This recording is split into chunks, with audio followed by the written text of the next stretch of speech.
starting and try to get 5 competitors on the court at one time to avoid poor starts like that. So I will look at all that over the break, look in the mirror myself, and figure out the best way to move forward to get us off to better starts. Welcome to the first episode of Let's Talk Rockets. This is going to be a new thing that me and my boy Roosh are going to be embarking on here on the Chop Shop. Try to keep it real, Houston. None of the fluff that, that you will see from, a lot of the, not saying media and podcasts and stuff like that. But I feel like personally, bro, right now for where the Rockets are, we need to cut through all the noise and just get straight to the business. None of the agendas that people see. So we thought, bringing together both of our great basketball minds on a podcast platform, we'll be able to deliver that to the fan base. But what's good with you, bro? What's up? How you feeling? Man, I'm chilling. It's been a long day, but I'm feeling good. I'm excited to do this. Excited to, two forces uniting to form like Voltron. Excited to bar. Right, to take part in the Chop Shop platform. So, look, man, to your point, I like to talk hoop. I don't care if it's good. I don't care if it's bad. I just love the game. Obviously, I love the team. I think we both do because we kind of psychotically spend a little too much time focused on it on the internet, right? So I'm excited, man. I'm excited to get underway. All right, first things first, obviously, on the social media thing, it's kind of a bit of a buzz around there's two things. One, Coach Udoka, as you guys seen, the comments he made post-game. I'm going to read a tweet from Kelly Iko who says, and this is quoting, and he's quoting Jonathan Fagan, so like some Inception level of quoting. Who's quoting Coach Udoka? And he said, it's definitely a concerning problem. Maybe I have to look at the rotation and lineup I have out there starting and try to get 5 competitors out there at one time to avoid poor starts like that. I will look at all of that over the break, look in the mirror at myself and figure out the best way forward to get us to better starts. Now, that's a lot to unpack in there in what Coach Udoka said. And this kind of prompted something that you had, me and you have talked about before, that you kind of made public. And for the people listening, I've seen a lot of the comments on Twitter. It is real. Like I can vouch for it that these are real interactions, but you can go ahead and kind of set that up. What is it that you've seen behind the scenes, and based on those comments from Udoka, like what are you thinking? Yeah. So look, I'll lay it out. If you need clarity, yeah, for sure, man, it's yours. Floor is let yours. me know. So first of all, the only reason I bring this up is because of Coach Udoka's comments, right? To me, I hear that and I think, oh, that sounds like benching Jalen Green. And it could mean benching more than Jalen Green. It could mean benching someone other than Jalen Green. But Jalen Green did not play the last, 18 minutes last night against the Grizzlies. For Nate Hinton, by the way, mind you. G Leaguer. And he got outplayed by Nate Hinton. Yeah. You know what I mean? So, and it's not the first time it's happened this season. It's not the second time. It's not the third, fourth, fifth, or sixth time, right? So it has been an ongoing theme. And it also seems like they've tried to kind of get Jalen going at the beginning of games. So it just seems like there's a lot of energy that's been put on this topic. And then we get that comment. So that brings us to a month ago. And we're recording this on February 15th. And it was exactly 1 month ago, which I believe was MLK Day. Rockets play the Sixers, okay? They get blown out by the Sixers. Jalen Green had a really bad game. In the fourth quarter, when they're down by like 20, 25, he put up like 10 points real quick and made the stat line look pretty. But if you really go back and look at that game, he was having a terrible game. And so was the whole team, but we're focusing on Jalen right now. And so I tweeted, I said, hey, if you go look at my timeline, I said something to the effect of, I'm ready for Jalen Green to come off the bench. Like, that's where I'm at. Something like that. I was like, Jalen Green's got to no longer start at shooting guard. And I was indicating that, I think it's time for Cam Whitmore to get a chance because he's looking better. But that's what I said. I didn't mention Cam Whitmore. I just mentioned Jalen. 5 minutes after that buzzer sounds, I mean, literally 5 minutes after that buzzer sounds, I had a DM. And I was like, when you get a DM from somebody that you don't follow and they don't follow you, so you have to accept the request, right? It was one of those. And I looked at it and I saw his name, Jalen's name, and the picture and all that. My first thought was, oh, this is one of these like Stan accounts or whatever, I didn't think it was for real. And then I looked at it closer and I thought, oh, that's actually him. So I won't read it all. I won't, unless you want to hear it, we can go there, but I guess, and this is, I'm going to say this, he redacted a lot. So the people that are saying it's making him look bad, it's it's a lot that's redacted that I think just pointing out what you pointed out was actually like that. To me, that's like just basic stuff. It could have been a lot more. Could have been way worse. Way worse, yeah. But way worse. So, anyways, and then also for anyone that's wondering, like, oh, why are you exposing conversations? I'll real quick want to address that. I've had interactions with players many times before. Rockets players, non-Rockets players. I've had Rockets players come into my DMs exactly as he did, very angry. And to anyone who's wondering, well, how do you know he was angry? Frank, I think we can all agree he was angry, right? And what I do in those situations is I talk to them and I say, hey, look, man, I get it. I get that you're pissed. I understand. Because, like, if I heard someone random talking about me, I wouldn't like it either, right? I get it. And I usually say, hey, let's just hop on the phone and talk. Because once you talk to me, I think you'll realize, like, where I'm coming from, and you'll realize I can actually talk about the game, and maybe we have a productive combo, maybe we don't. I don't know. And that's worked in the past, and I've built relationships with players in the past, lasting relationships to this day, where some of those guys will just call me out the blue just to be like, hey, what's up? And just talk Rockets. Okay. So that was my approach. I was like, cool, let's like, calm down. I get it. Let's just talk. And we did. So we transitioned from DM to a phone conversation. And it was a brief phone conversation. And he was not happy on the phone. He was not happy in the DMs. He was not happy on the phone. I get it. Okay. At the end of all that, and that's when he told me on the phone, by the way, he's two things. And these are the quotes. One, he said, I'm not no six man. The other one he said was, I'm not being used properly, which I thought was really interesting because number one, it shed light into the fact that, like, yo, he's coming off the bench is a serious thing for him. And I get it. We all get that. But, like, it really is.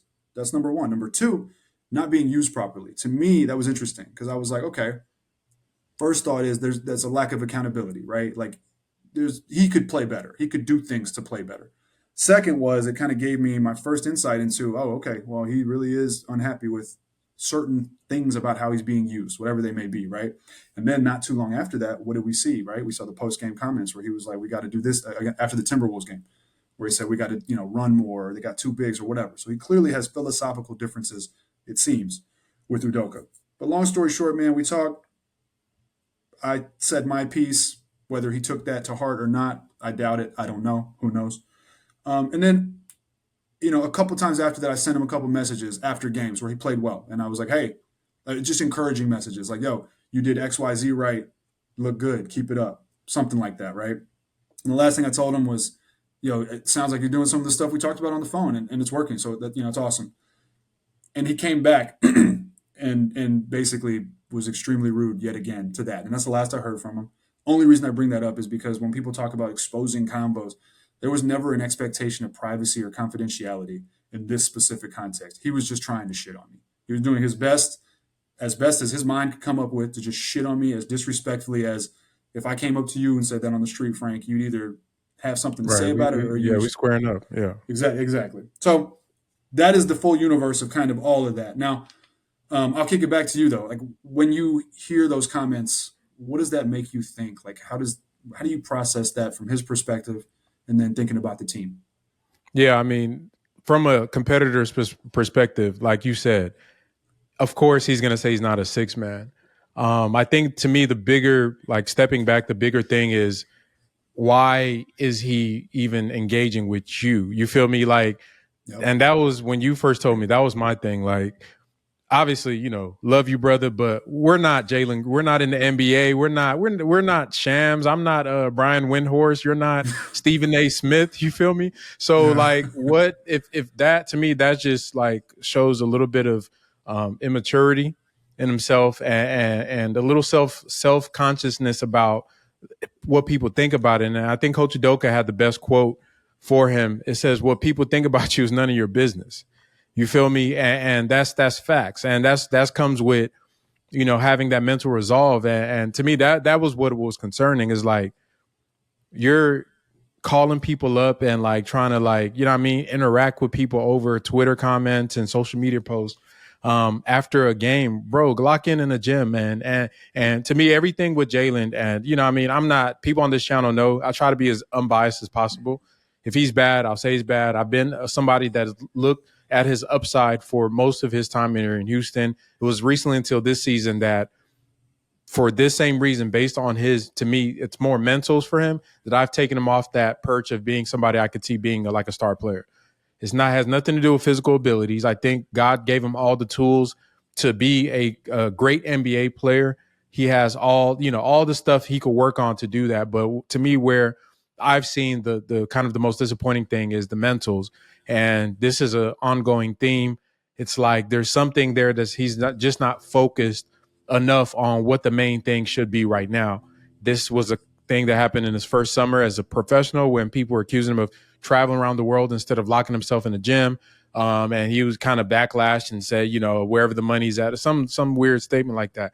Like all through this time, it's like, bro, lock in. Like this summer coming up for Jalen Green is going to be the biggest thing, like biggest, most important part of his career as far as up to this point, because it's going to determine whether are you going to be a sixth man or are you going to be the person that you were drafted to be. Now, I was on Rockets Watch when you guys were on. I joined late.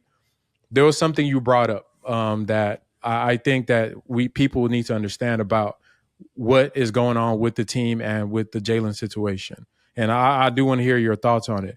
The way I view it is that we are running out of development real estate, and the call for development and the call to be a competitive team are in opposition to each other right now. Because as you have more demands to win, a player's development kind of that is obviously for Jalen. He's been on the starting five for most of the season, a major negative compared to everybody else that was positive, while the starting five still is a net positive.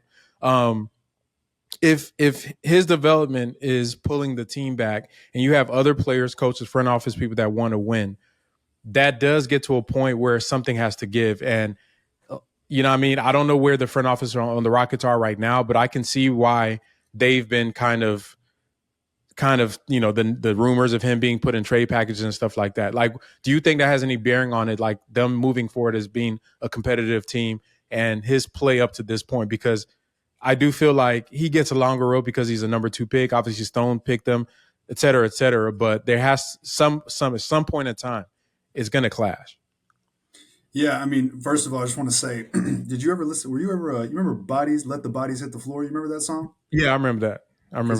Something's got to give. You just said something's got to give. Who was that? Was that System of a Down? No.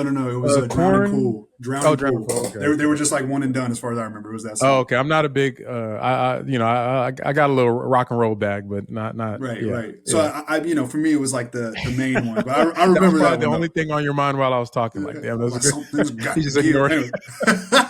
No, but he was reciting the song the whole time, just ignoring what I was saying. Go ahead. To the point though. And look, you mentioned this, and I also want to mention it because I get all the criticism of like, oh, you've been shitting on Jalen all season. People forget when you, me, everyone, we were positive about Jalen. Super gassed him up, maybe a little too much, right? People forget that it really wasn't until this season where it was like, oh man, I'm actually concerned, and the reason is it's basketball. So you mentioned the mentality, which is true, right? Like, why is he coming? Why is he worried about what I have to say personally? Like, I'm not offended by that at all. I agree with you, right? I'm like, who am I to him, But for me, there's a lot of reasons, but the main reason, if I had to pick one, put a gun in my head, said pick one, he cannot shoot. He cannot shoot threes. You can't be a star shooting guard if you can't shoot threes. He's shooting 30.7%. As we record this tonight, Frank, Jayshawn Tate is shooting a better percentage than him from three. Damn. Isn't that crazy? 30.9% Jayshawn Tate. Yeah. 30.7% for Jalen. So to the point now about building with him, right? What I don't think people understand is that, and I won't go too deep into the cap complexity and gymnastics of it because there's people that know it much better than I do. But if he gets to restricted free agency, which would not be this summer, it would be next summer, and the Rockets don't have an extension figured out, his cap hold is somewhere in the neighborhood of $36 to $37 million. Okay, that's a lot of money. So if you're not sold on him being that guy, and you're going to be operating with a $36 to $37 million cap hold, that's, I mean, what, $8-9 million away from the Zach LaVine deal, right? RJ Barrett got, I think, $30 million a year, 30 and change, $32 million. I forget what it was, 3 and 120 or like 3 and 130, 3 and 120. I can't. Four. It was something like 30. Yeah, something I think like it was. That, right? It was 30. It was like 28, like 30, something like that. Something like that, right? He's going to be expecting $30 to $40 million a year, and again, that's why the comments I made that I reported about him, I think are important to keep in mind because you kind of get a little glimpse into his mind, right? I'm not no six man. To me, that sounds like pay me my money as well, right? 30 to 40 million. I'm not settling for 18 million, 22 million, and even then, if you're paying 22 million for an inefficient six man, is that even a good decision? I don't know, but to your point, so. if they want to build and win now, how much developmental rope do they have for him? Like, how much more runway does he get? Especially if coach is already seeming to replace him with guys like Nate Hinton, who's a G Leaguer. Aaron Holiday, he gets replaced by Aaron Holiday frequently. Like, this ain't the first, third, fourth, 10th time it's happened. And earlier in the season when it happened, the Rockets were actually winning games when Tari Eason was playing, right? Lately that has not been happening. But you get the sense, and this is just me guessing, but you get the sense that Udoka is like, hey, I need something else. This kid's not really working. Maybe they'll try him off the bench. And if I had to guess, I would guess that the front office and Rafael Stone, I mean, he was the highest Rockets draft pick since Yao Ming, right? That's not something to just kind of brush off. Like, that's a really big deal. He was the first pick of the rebuild, right? When Tillman Fertitta was sold this plan of like, hey, we're going to tank, we're going to draft these kids, and then we're going to spend $60 million in free agency, and boom, we're back. It's not happening, right? They're 6 games under 500. They are the 21st. They have the 21st best record in the league. I don't think that's what Tillman envisioned, right? That the play-in is very quickly getting out of reach. And then Jalen was the face of the rebuild at first, right? I mean, the number 2 pick. And you look at some of the guys they took that were taken after him. When you look at like Jabari, there's no one after him that was the obvious pick, right? There's J-Dub, and maybe a couple guys I'm forgetting, but those are like good finds, right?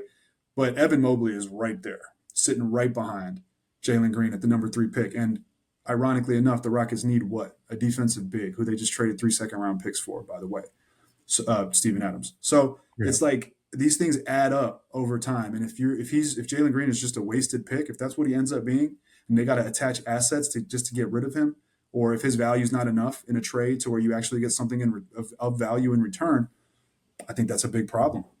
So I would imagine, for all the reasons I listed, coach maybe not seeing eye to eye with the front office, which is something to monitor. I'm just guessing there, but if you read the tea leaves, it kind of looks like Udoka might be on one page and Rafael Stone might be on another. Totally agree. And then and then the cap hold, like that's the other thing. By the way, when you read these articles, they'll say things like, they'll use the buzzwords, right? Oh, the Rockets are loaded with draft capital. They're armed with first-round picks. They're really not. As far as the Nets picks go, they have 2 first-round picks left. They have 2 first-round pick swaps left.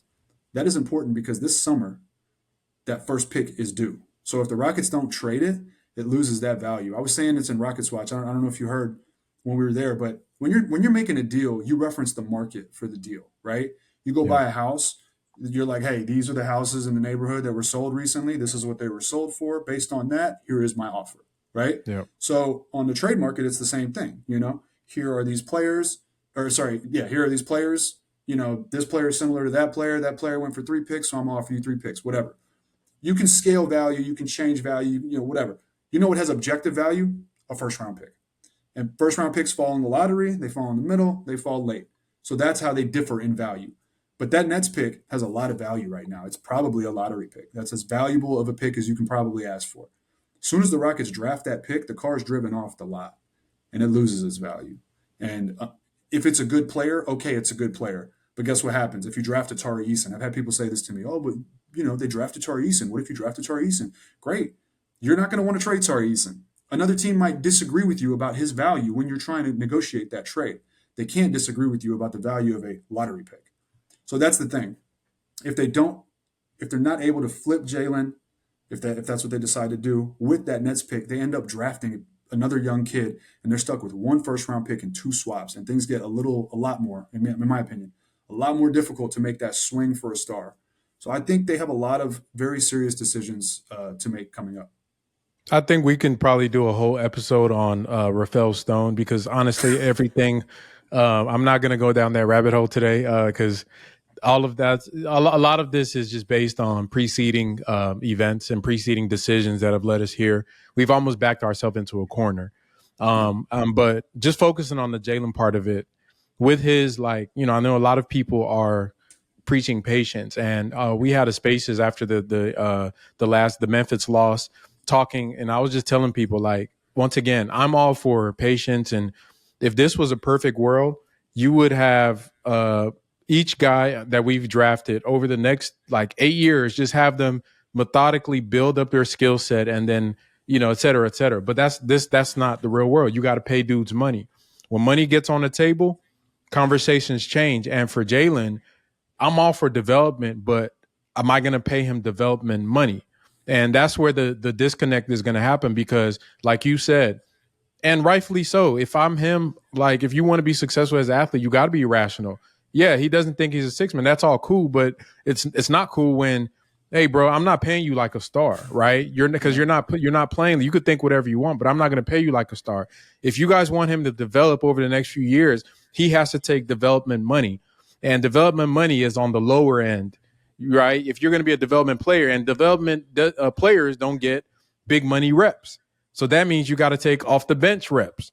And to me, that's where the impasse is going to come with this situation, because I'm all for, let's keep him for the next decade, but scale up what he is doing to the reps he gets and what he gets paid. And if you do that, basically, he probably would be coming off the bench, and he probably would be making a mid-level contract as a guy, because you still have to factor in the potential and all that. He's not like a Jay Sean Tate or a KJ Martin. Obviously, there is a player there that has a skill set that you hope over the years can develop.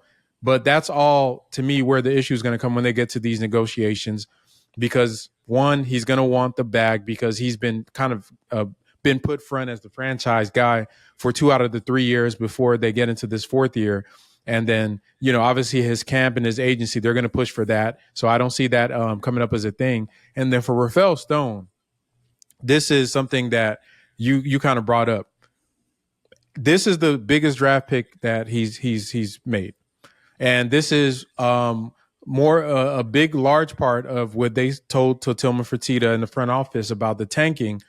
This is like, we're tanking to get high-level players that are going to impact this franchise. For him to basically abandon ship in the context of everything else that's happened over the past few years, man, he might as well leave with Jalen Green. I promise you. I promise you that Jalen situation is going to be one that hangs him. Yeah. Because I can, to me, that's just me reading it in context of everything. If Jalen is a failure, and I'm hoping it's not for the sake of the Rockets, but if Jalen doesn't work out in Houston, I don't see a world that justifies Rafael Stone keeping his tenure as the GM for the Houston Rockets, because that number 2 pick is literally franchise altering. A lot of teams don't get that opportunity to make those type of selections, and to not only make the selection, but even if you dislike Jalen, I do think the way that they developed these players over these last 2 years impacted where we are today. Because if they had Ime Udoka as their year 1, Jalen's rookie year coach, I can guarantee you the player he is at year 3 is going to be different. So that was part of Stone, like I see in his interviews, he separates what he does as acquiring players and what the coaches do. Like, he's not a personnel guy that hires the coach. That's like me owning a store. And I said, I just hired the manager, and I hire a manager, and he's stealing, and I'm not. And the headquarters like, bro, you're losing money. Hey, man, I just hired the guys. No, that's your store, brother. Yeah, fire the dude who's stealing. Get somebody else that won't steal your product. Like, come on, Stone. Can I say on that point? Go ahead. In the conversation I had with Jalen, I could not, and maybe I'm wrong here. So if I'm wrong, I'm sorry, but I could not help but think, man, this kid needs somebody around him to get his head on straight, to show him, hey, man, this is how you act. This is how you behave. This is how you speak. This is how you talk to somebody. This is how you address something. And I felt like he didn't have those first 2 years. His twin was KPJ, who probably would have handled the situation the exact same way. Right. Coach was Steven Silas, who didn't have that voice to be like, hey, man, what are you doing, young man? Sit down. Let's talk. You know what I mean? And so I agree with you. I mean, let me ask you this. Two scenarios. One, if Jalen just flames out, doesn't work, the Rockets have to dump him, not even trade him for value, dump him, and Rafael Stone stays. What is your reaction to that? That's question 1. Question 2, what if they flip him and a couple picks for Mikal Bridges? I think for me, Stone is really going to be judged. If the dump scenario happens, and then I'm scared for everything he does after that. I'm scared for any moves he makes. To me, this has been the easy part up to this point of this rebuild. Now we're in the part where you got to make some big decisions about who to pay, who not to pay, how to use your assets. If you can't do the easy stuff, then how can I trust you for the hard stuff? And I'm hoping Tillman Fertitta and the Rockets front office people, which I'm not even sure who all makes all the decisions. I hope they are viewing this from a macro scale and understanding that this stuff scales up, just like with players. If a guy can't do the basic stuff. You're not going to throw him in the NBA Finals and think he's going to cook. So I honestly, I'm just don't, up to I think most of the people call me a hater. If I don't hate him, I love the Rockets. And from what I've seen over these past few years, I think he's good at like contracts. I think he's a smart dude. I think he understands the front office and as an executive. I just think there's a disconnect there with actually putting together talent and reading how that talent combines with each other. And that's been a constant for his whole time from the start. And so, yeah, I would be shocked that if the dump Jalen and he's still here after that, if they do flip him for Mikal Bridges, then it's going to be based on what the team's outcome is and how they look. Are they going to be a playoff team? The last video I did, I played a snippet from the interview when they hired Coach Udoka. I went back and rewatched that. Tillman said it. Phase 2 is playoffs. Phase 3 is championships. So those are the expectations. They've set that. The ownership has set that. All this stuff that the fans were talking about, kid, let's wait and da-da-da. That's not, hey, I'd love to wait, but that's not what the owner said he wants. So if we're going to base it off of what they're using assets, using money, paying for playoffs, and they're not making the playoffs, then we should be concerned. We really should be. And to add on to that, I think people have lost concept of time. Next season marks year 5. I mean, that's half a decade. Yeah. It's the beginning of year 5. It's not close, so technically it's not half a decade, but that's half a decade, right? 2021, Harden, tear it all down. Okay. 21-22, 22-23 last season. 23-24, that's where we are right now. I mean, are we going to go half a decade of just suck? Because it looks like I'm assuming we don't make the play-in this season, right? Unless something really right. They're 24-30. They got 28 games left, right? They're 24-30. Yeah, I think it's 24-30. But you can keep going. I'll confirm it. Sure. So they got 28 games left. In order to get to 40 wins, they got to go 16-12, and that they're not on a 16-12 pace. I think they've been 4 games above 500 like once all season, right? So first of all, that seems out of reach, and that's if Tari Eason never comes back. I don't even know if they are, and that's the most underrated storyline, by the way. I think they mismanaged that injury to the point where he needs all this time off. Who knows? Maybe he would have needed less time off if they just kept him out to begin with. I don't know who's to blame for that. I don't know what those decisions were, what went into them, but that's that. To get to 500, they got to go 17-11. They're not going to do that, right? So I think it's pretty safe to assume that they will miss the play-in. Golden State's heating up.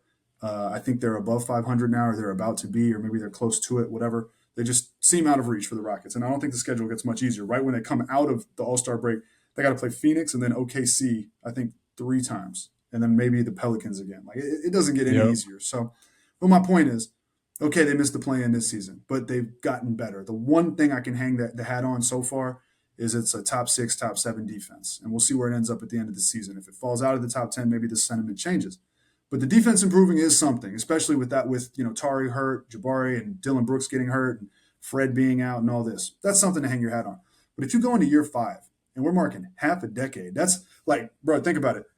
Kids went freshman year through at the end of this season, they will have graduated with the Rockets being this bad. I mean, that's a long time, right? So, and then year 5, if they are still bad, I mean, how do you justify that? At what point do we stop buying the whole, next year. No, next year. At what point is it like, hey, what is actually going on, right? Because teams have turned it around quicker. Not every team, and I understand that. But this team intentionally tanked. They loaded up with $60 million of draft capital. They fumbled that Brook Lopez situation, which might have been a blessing in disguise. Who knows? And they don't really have all that much to show for it. Dylan Brooks, who we can talk about, is starting to kind of come back down to earth a little bit. Yeah. And is not really looking like a thrilling $20 million signing. I got a lot of love for Fred VanVleet. I'm happy he's here. They had to overpay him just to be here. But you see what happens when he's out. This team is very bad when he's out. I think they're 1-6 now without him. And the one win required the referees making a terrible call at the end of the New York Knicks game, which we'll take. But I don't know. I don't want to sound the alarms, but it's just kind of like, to what degree, to what extent are people kind of like, yo, this is not that great? Yeah, I mean, I think it's like you don't see the big picture. Like I'm a big picture person, and 5 years or 4 years is a long time, and you wonder how teams, other franchises like the Kings, get into where you're 20 years in, haven't made the playoffs, is because of people like that. So that's why we have people like us that are able to try to keep it objective. Like I said, like I think that's very important. And I think that's why a lot of people appreciate, the Chop Shop platform. Is one of the reasons we made it was because at the time, like a lot of people with the Silas era, a lot of people were just blowing smoke just to be cool on social media. And if you said something negative, it's like, oh my God, you're a hater. Well, you know what I mean? Reality who it are you always talking pays to, out. Frank? Yeah. Go ahead. I said, who are you talking to I when know, it comes right? to Right. So you are right. 24-30. The Warriors actually at 500. The Lakers are at about 5 games above. So it is getting pretty bleak for the Rockets. I still have a little bit of hope. One player that we have seen this year that has really kind of shown us, and to contrast it with Jalen, what a leap looks like and what a young up and coming player looks like, warts and all. And I think the warts and all is important because those are part of the steps you have to take to get to that level. And Alperen Sengun, obviously, he's been the Rockets' best player this season. A lot of the metrics, like he has all the all-star metrics you could think of. And lately, past 10 games, 15 games, he's been kind of on a downturn. One of the things I noticed, his defense rating on the season as a whole is a 113. The last 10 games is that 117.4. He is second to last in the people that play meaningful minutes behind Jabari Smith, who's worst defense rating on the team in the last 10 game stretch. His offense output is down from 21 over the season. Last 10 games is 17 points. Seems like he is just, to me, he looks exhausted. That's what I'm going to attribute it to. He looks exhausted. I think a lot of our guys, Fred, before he got hurt, looked exhausted. I think Dylan, I think the starters are exhausted. There was a point in the season where the Rockets starting five until like late December had the most minutes played together in the NBA by a wide margin. It was like by a couple hundred because we overly relied on that unit where guys were averaging mid-30s in those units, and not having a roster that supports that, which makes the deadline moves kind of like, why not like do something at least just to spell your guys if you really want to make the play-in. Not having the roster to support that, injuries were going to happen. This wall that they hit, it makes sense to me now, looking back at how much these dudes have played and the level of play that they had for that 2.5 month stretch. We know this from watching like James Harden in recent years. A lot of the veteran teams chill until this point. They'll be 500 like the Lakers are right now, right? The veteran teams, the teams that don't have nothing to prove, they know how to pace themselves. They get through this part of the year like, okay, there are 2 games above 500. And then second half of after All-Star break, turn up. You know what I mean? They're like, they just go on a stretch. And we did the inverse of it as a young team trying to come out and prove ourselves.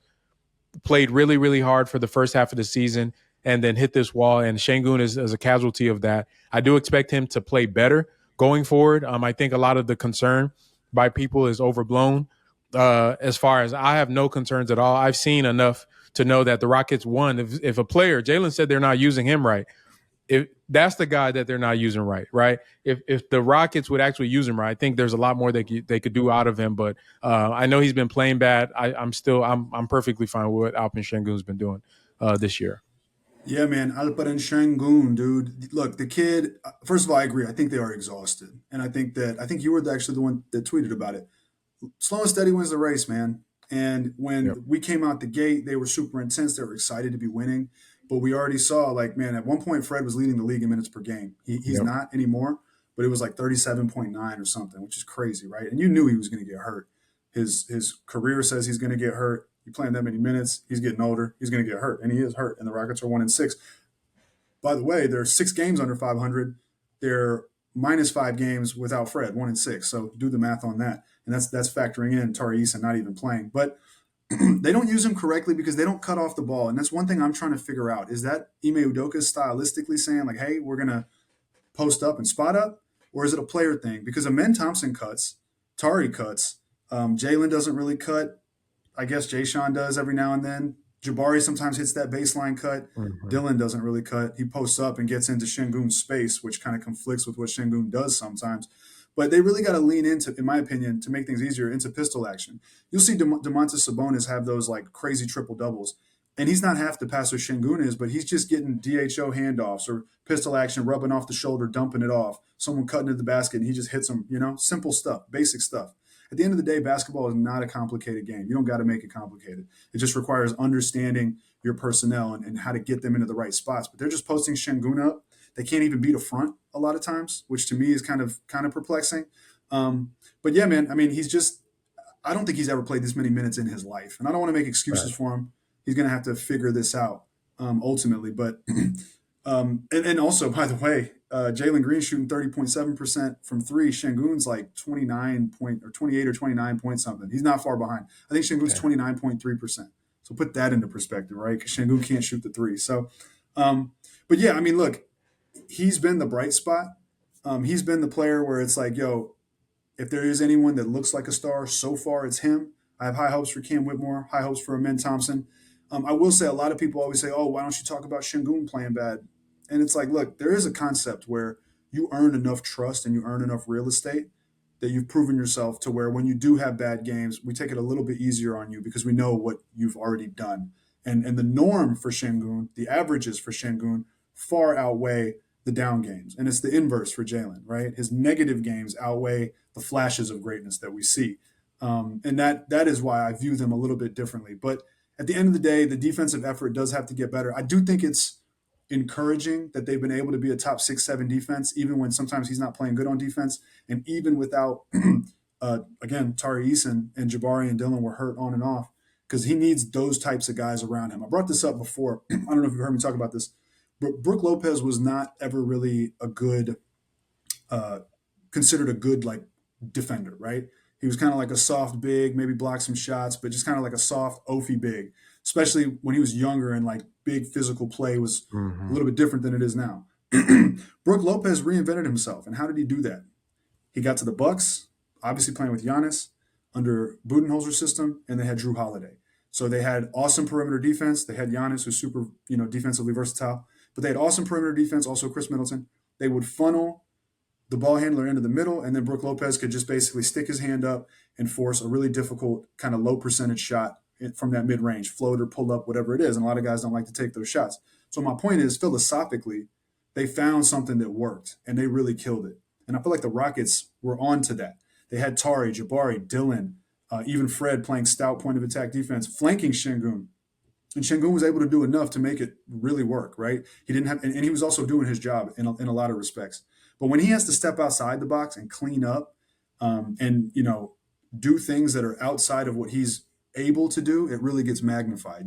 So even though the players that made the defense special on the perimeter, like Jabari, Dylan, Tari, have all been hurt on and off, they've still maintained top 6, top 7 status. So I think that's encouraging. I think to some degree it puts to bed some of that stuff about like, oh, you can't build a defense with Sengun. I think it's definitely possible. Yeah, and to me, the roster doesn't even support that type of defense that you're describing, where you have those versatile wings, maybe a weak side shot blocker. I think we have some players, the Men Thompsons of the world, Tari Eason, Jabari, in some aspect, not Jabari. Like I don't think he can really be that help defender, but there's still a lot. And when I look at Sengun, obviously, yes, to me, he's been lazy lately a lot in the games. He looks like he gets winded. Like I said, with the exhaustion thing, I think all those things are fixable. He can get in better shape. He can get stronger. He can get smarter. Those are things you can fix. You know what I mean? I can't fix a guy that can't pass at all. I can't fix a guy that can't read the game. Like those are innate flaws that some players have. His strengths are things that are rare to find, and his limitations are things you could supplement. And to me, if that combination is okay, then I think that's why, I've been saying this phrase now, even though he might not be the best player on the team, I know he's a player on this team. I want Alperen Sengun on this team. If guys get better than him, I don't care. I don't care if Amen Thompson is the best player on the team. I want Alperen Sengun on. That skill set is so rare. And to me, he's like a big man version of James Harden. Everything he does is hard, ISO, get it out the mud. I got to go beat two dudes one-on-one. That's hard basketball, and he's still averaging 21. Sabonis is literally doing DHOs to guys flying off for screens and shooting. A lot of his stats, a lot of his scoring comes off of pick and rolls and slipping to the basket He gets a couple post ups here and there, but it's really nothing that he's doing out of his own just pure elite offensive skill set to score. You watch him in the playoffs. I mean, the Warriors basically exposed him that he is an offensive liability for their team. So I don't think that's ever going to be an issue for Sengun. The defense needs to get better. It will get better. The roster needs to get better. His endurance and conditioning, all of that, those are things you can work on. So overall, I think that going forward for this break, and we can end with this, what I would like to see for the Rockets to close out this session, in light of Coach Udoka's statements about looking himself in the mirror, they need to just, like, we keep, like, the team is dancing around elephants in the room. If it means benching Jalen Green, then go ahead and do it. Go ahead and do it. Either put I would be okay with Amen Thompson starting his place. I would be okay with Cam Whitmore if he's healthy to start in place. I would be okay with Tari Eason starting in his place, because I think they have options there of players that at different points in the season I've said this guy should be starting. If that's what they're going to do, then bench Jalen and then bring him along like you did with Cam and Amen, because sometimes watching and having you placed in ideal situations actually improves your confidence and can help you. And then maybe in training camp, you have a chance to really show what you've learned over the summer. But to just give a guy at this point, we're getting to that point where if benching him is going to destroy him, then I don't want him to be my franchise player.